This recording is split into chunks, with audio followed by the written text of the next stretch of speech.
In the heart of Lisbon, where rows of old stone buildings hug streets that wind like waves, Eduardo Villena, a renowned Portuguese investor, had just left a meeting with the executive board of the luxury hotel chain he owned. The afternoon was fading, and after a long day of negotiations, he decided to stop by a small restaurant near Rocio Square, famous for its traditional seafood rice. Eduardo entered with a polite yet reserved demeanor. He never liked drawing attention, even though his face often graced the covers of financial magazines. After placing his order, he sat by the window, scrolling through the news on his phone as a waiter brought out the steaming, fragrant dish. He picked up his spoon, ready to eat, when a light tapping came from the window. A boy around 13 years old with messy brown hair and a worn hoodie stood outside. His face was pale from the cold, and he clutched a small, frayed canvas backpack. Eduardo barely took notice until the boy gestured at him, not begging, but shaking his head urgently and pointing to the plate of food. Frowning, Eduardo lowered his spoon and signaled, "What is it?" The boy hesitated, then stepped into the restaurant and approached his table. His voice was quiet and raspy. "You shouldn't eat that. I saw the chef drop the plate on the floor, then secretly put it back. I was sitting on the back steps and saw everything through the kitchen door. I just thought you should know." Eduardo looked at the boy closely. There was no hint of mischief or manipulation, just the eyes of someone who had known hunger, who had longed for food, and still chose to speak up to protect a stranger. "I'm not asking for anything," the boy added. "I just thought you had the right to know before eating it." A silence settled.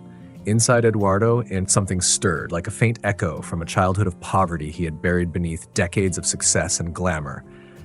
A child with nothing to his name, still decent enough to stop someone from eating something unclean. Eduardo looked down at the dish, then placed his spoon on the table. Without another word, he stood, and instead of leaving alone, he stepped outside and paused beside the boy. "Are you free? Want to have a meal with me?" The small eatery by Rocio Square was starting to fill up. As Eduardo Villena and the boy stepped outside, the late afternoon light bathed the stone pavement and the canopy of old trees in gold. He didn't ask the boy's name right away. Instead, he calmly led him to another restaurant, cleaner, warmer, and more reputable. Not overly fancy, but decent enough to feel dignified. They sat at a small table by the window. The server brought 2 glasses of water, and Eduardo ordered for both of them.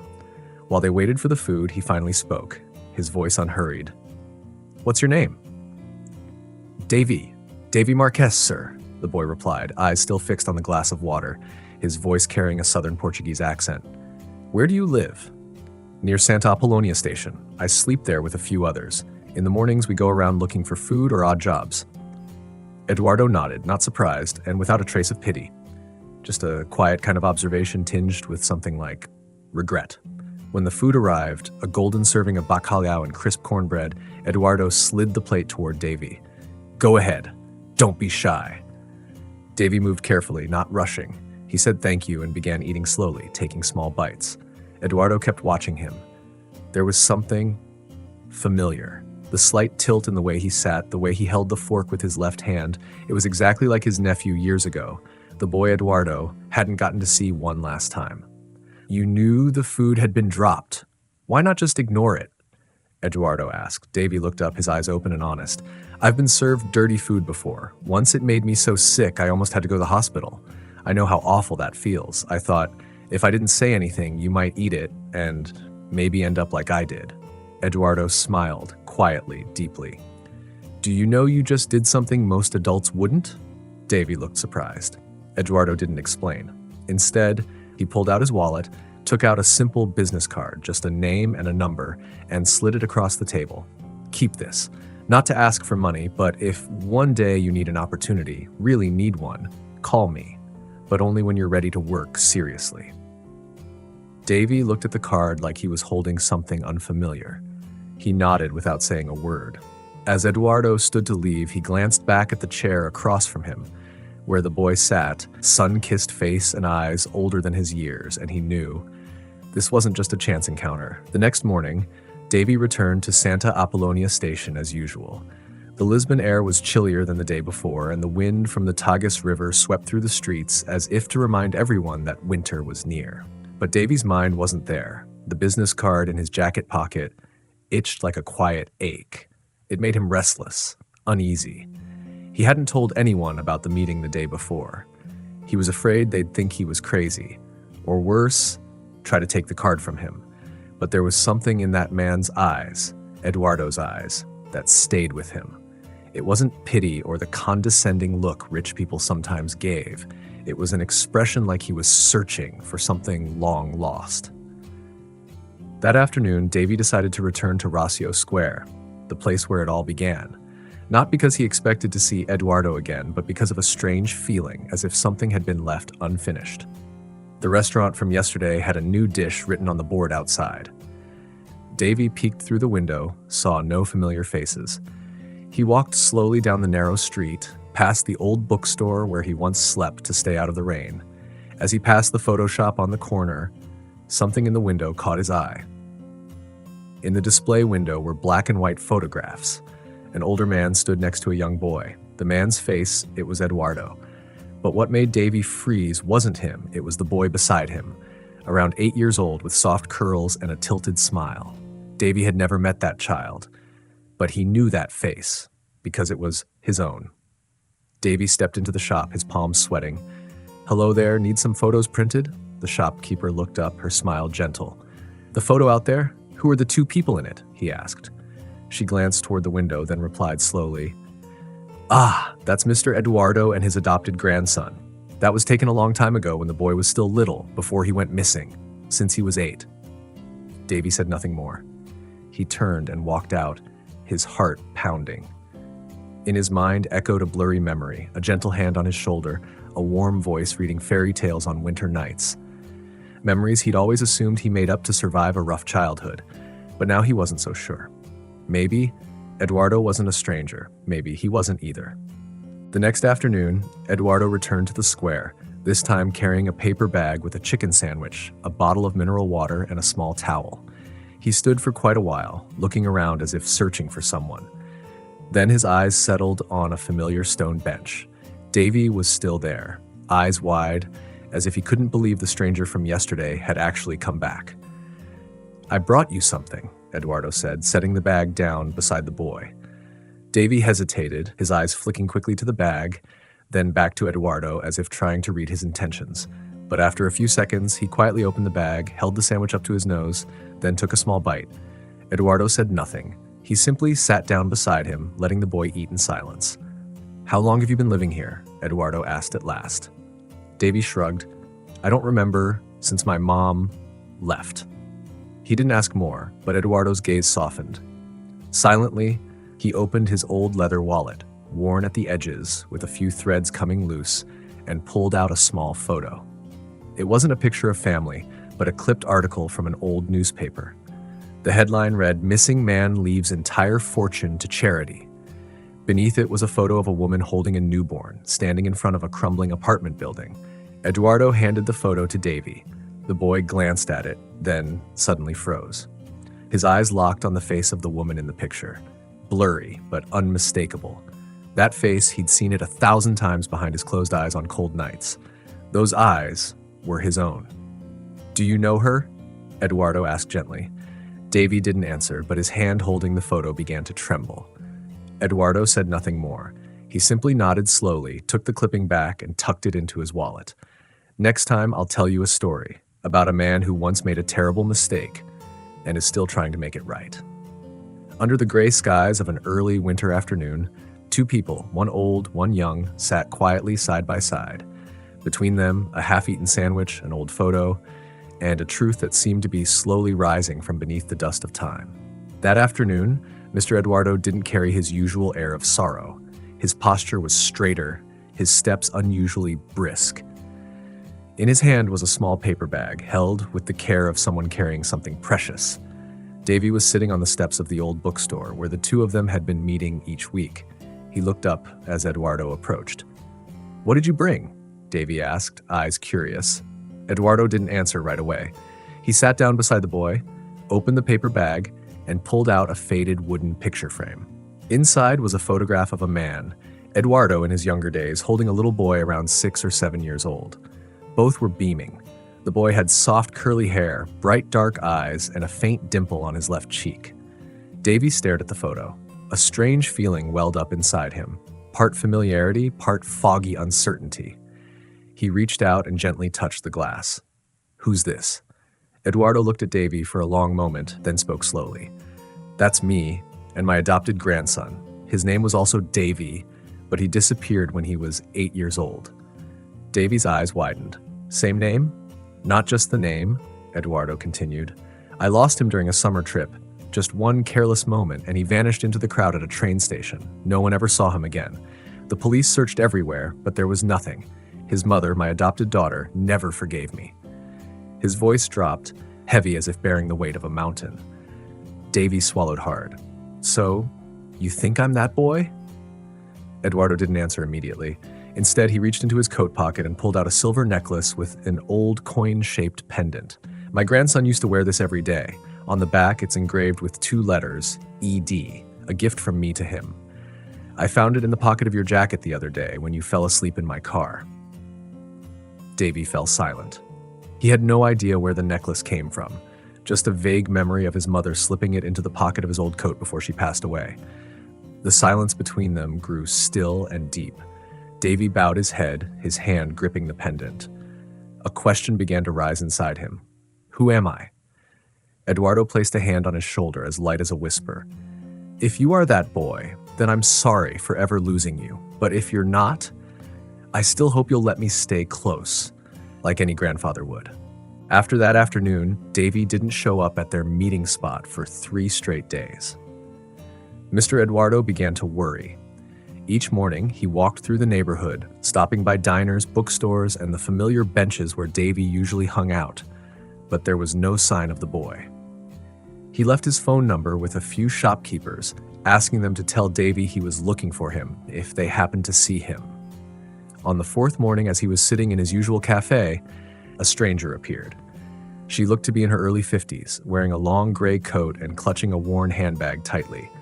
She sat at the table next to his, ordered a cup of black tea, then suddenly turned to him and asked in a hoarse voice, "Are you Eduardo?" He looked at her, surprised. "Yes? And you are?" The woman didn't answer right away. She rummaged through her bag, pulled out an old faded photograph, a little boy grinning widely standing beside a young woman. The curly hair, those eyes, he recognized them instantly. It was Davi as a child, and the woman in the photo was his adopted daughter, Davi's mother. "I am Maria's close friend," she said. "I took care of her and her son for a while after she left your house." Mr. Eduardo's heart seemed to stop. "You mean after she left my house? What do you mean by that?" She sighed, her voice dropping. "She never told you that her son went missing at the train station. Actually, she ran away and took the child with her. She was scared, very scared of something." Mr. Eduardo froze. "Scared of what?" "I never." The woman shook her head, then gently placed a folded piece of paper on the table. "I think you should read this. It's a letter Maria wrote before she passed away. She asked me to keep it and give it to you if I ever saw you again." His hands trembled as he opened the letter. The handwriting was shaky. The ink smudged. "Dad, if you're reading this letter, it means I'm no longer alive. I'm sorry for leaving without saying goodbye, but I couldn't let Davi grow up in the darkness. You promised you'd change, but I couldn't believe you anymore." The rest of the letter was torn. Only half of it remained. Mr. Eduardo clenched the piece of paper, his mind in turmoil. A question echoed in his head. What was Maria talking about? What darkness? And why was Davi, the grandson he believed to be missing, appearing now in this city of all places in this strange coincidence? The woman in the gray coat spoke softly, as if reading his thoughts. "Perhaps the truth you remember isn't the whole story." After the woman in the gray coat left, Mr. Eduardo sat motionless for a long time. The letter was only a few lines long, but it felt like a knife piercing the deepest part of him, a place he'd kept hidden for decades. Davi hadn't disappeared. Maria had taken him, and she was afraid of him. The accusation wasn't stated outright, but he could read the layers of implication in the hurried handwriting, in the way she wrote about the darkness. He stood up, left the cafe, but didn't go home. His footsteps, almost automatic, led him to a place he had sworn never to return, behind the abandoned warehouse in the southern port area.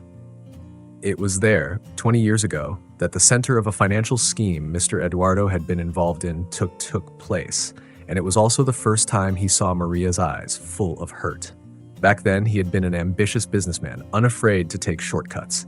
He had partnered with a group of undercover black associates, those running a notorious money laundering network under the guise of humanitarian investment. In exchange for power and wealth, he had turned a blind eye to many things, including using Maria's name to open a fake orphan fund. Maria found out about this. She didn't scream, didn't accuse him. She just stood there, silent, her eyes filled with disappointment and fear. "I think I never understood you," she said on the last night they spent under the same roof. At the time, Mr. Eduardo thought he was doing it for the future of the family, for a greater goal. But now, looking back, all he saw was a man blindly sacrificing everything to climb higher, unaware of the shattered pieces beneath his feet. And Maria, the little girl who once called him her hero, had taken her son and quietly left his life. When he returned home, the piece of paper the old woman had left still lay on the table. On the back, there was a smaller handwritten note. "If Davy knew the truth, would he still want to call you grandfather?" His heart tightened. But what he didn't know was, right then, outside the thick wooden door, Davy was standing, hidden behind the wall, listening to everything. The boy hadn't run away like he did 3 days ago. He had come back just as the woman was leaving the cafe. And Davy had heard his mother's name. He had heard the darkness. He had heard money laundering. His eyes widened. But instead of anger, he remained silent. A strange feeling stirred within him. Not hatred, but confusion. That afternoon, rain drizzled over the stone steps of the hospital. Davy sat outside the waiting room, still gripping the old, crumpled piece of paper the nurse had handed him, a copy of the letter from his mother, Maria. Inside, Eduardo was breathing through an oxygen mask, his face pale, but his eyes still sharp, as if accustomed to weathering the storms of the business world. When the door opened, he looked up. His gaze met Davy's. For the first time, they looked at each other for a long time, without a mediator, without pretense. Davy walked in slowly, but inside, a storm raged. "Do you know who my mother is?" Davy asked, his voice hoarse from holding back. Eduardo didn't answer. He just looked at him, his eyes quickly scanning the youthful face, yet so familiar, like someone he once knew. "Maria, your adopted daughter, the one who left you when she learned the truth, the one who chose to give birth to me and raise me in silence. Do you remember now?" The silence stretched on. Then Eduardo closed his eyes as if an old wound was bleeding in his heart. "Maria?" She couldn't understand. She thought I was a sinner. But I only wanted to protect the empire I built my whole life. Davy clenched his fists. "And the price was sacrificing your honor, lying to your family, pushing my mother, your loyal adopted daughter, out of your life, leaving her to fend for herself." Eduardo gasped, lifting one hand to his chest. She didn't understand. She was too principled. She thought morality was something from books. But life isn't that simple. Davy walked closer and placed Maria's letter on the hospital bed. "She left a letter. It doesn't hold any hate towards you, only regret.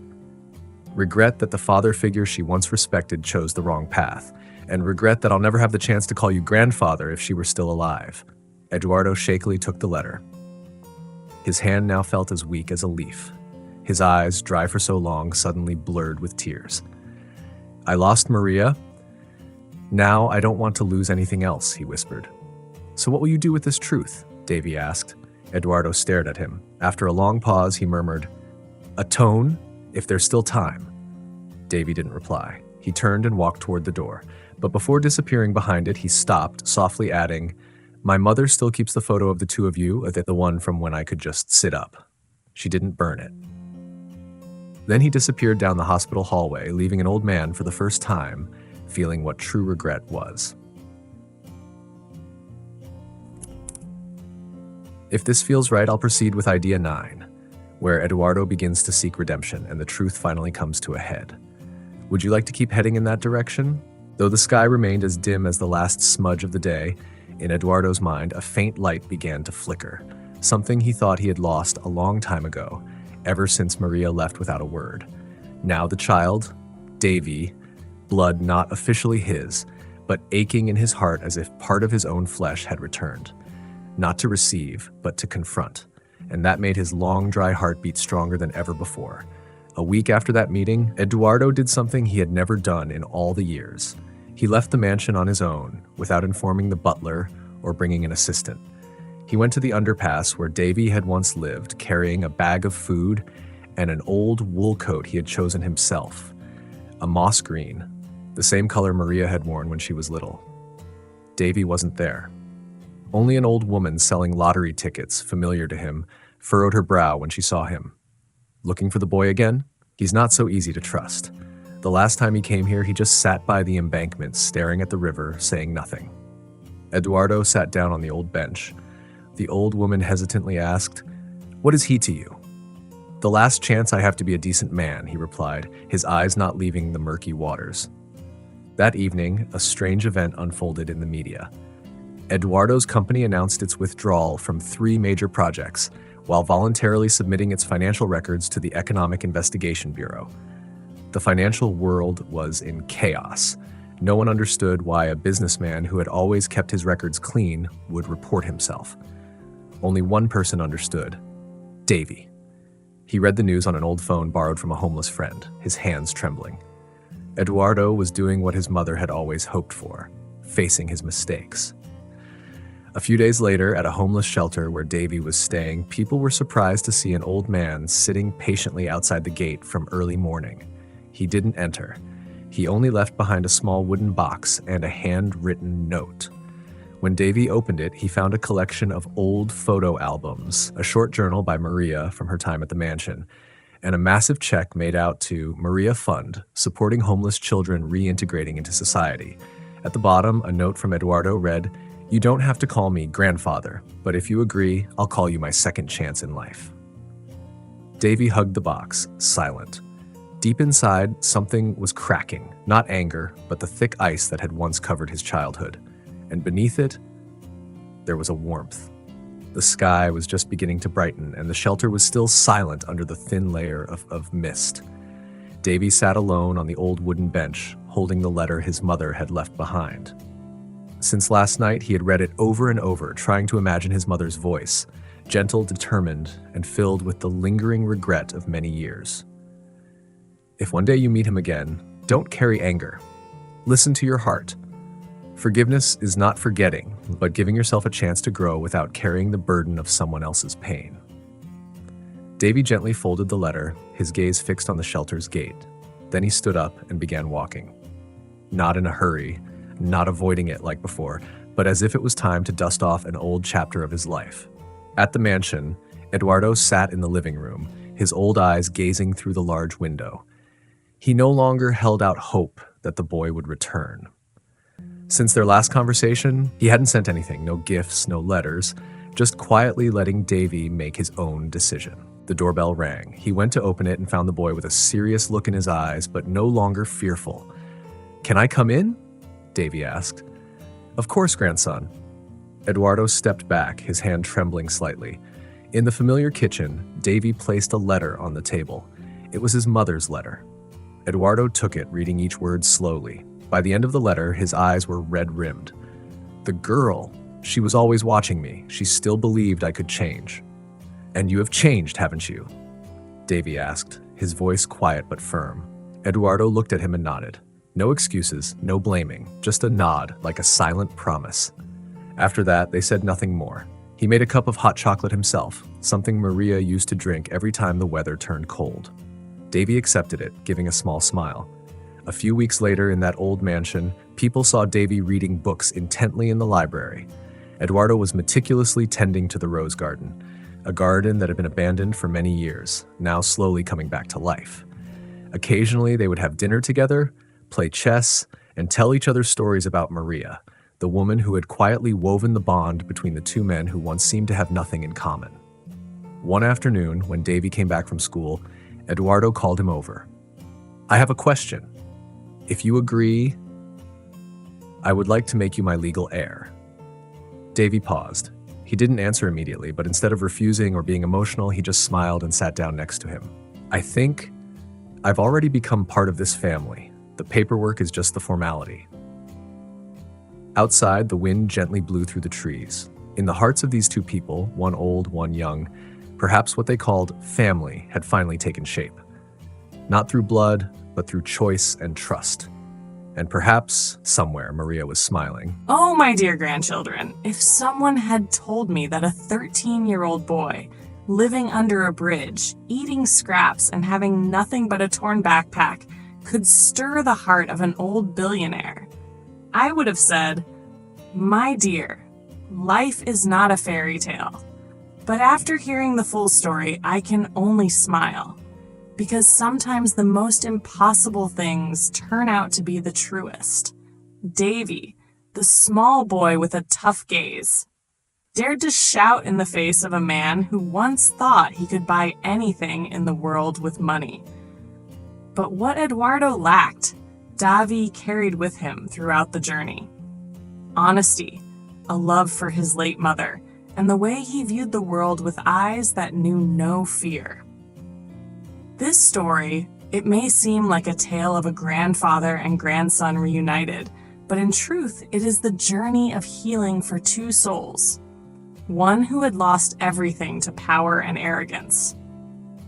The other, though having nothing, held on tightly to the most valuable things: family, memories, and faith in what was right. And the ending, my dear ones, doesn't need drama. It just needs to be warm enough to reignite a cold, old heart, and bright enough to light the way for a child once forgotten by the world. I still think, if Maria, the mother who quietly endured all those years ago, were alive, she would be so proud. Not just because her son had grown stronger, but because he hadn't let his pain turn him into an enemy. Yes, the real ending is not a vast inheritance. It is when we can call each other family after everything. This is where the story ends, but I believe Davi and Eduardo's journey is far from over. And maybe one day it will be you, my dear grandchildren, who will continue the story in the way your hearts guide you. With love, Miss Ellie.